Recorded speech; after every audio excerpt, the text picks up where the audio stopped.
আমাদের কলার গাছে হয়েছে একখানা কাঁদি, আর তারই কাটার ব্যবস্থা চলছে, যদিও সেটা কাটার একদম ব্যবস্থা নেই, ছাদ থেকে অনেক দূরে, তো এরা সব মিলে উঠে সেটারই কাটার চেষ্টা করছে। আমার দাদা যেহেতু দড়িটাকে ধরে আছে, সেই জন্য এই যে ছেলে বাবুকে ধরে আছে, বাবু যেন কলার কাঁদির সাথে পড়ে না যায়। বাবু বলতে ওর মামা ও বাবু যেহেতু বলে, তাই আমিও বললাম।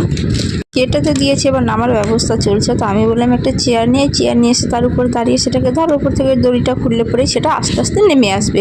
কিন্তু কি করব, তাদের আবার মাথায় আরও বুদ্ধি।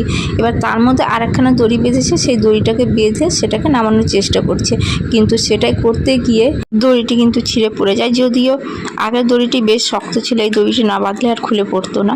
আর পাশে কিন্তু দেখালাম আর একটি কিন্তু কলার কাঁদি বেরিয়েছে। আর এই দেখো, দুজন মিলে কিন্তু সেটাকে তুলে নিয়ে আসে। এত বড় যে কি বলবো, একে তো কাঠবিড়ালি খেয়েছে অর্ধেক, তার মধ্যে পড়ে গিয়ে আরও নষ্ট হলো। তার মধ্যে থেকে কখানা বেরোবে তার বলা যাচ্ছিল, কিন্তু কলার কাঁদিটা দেখো কত বড়।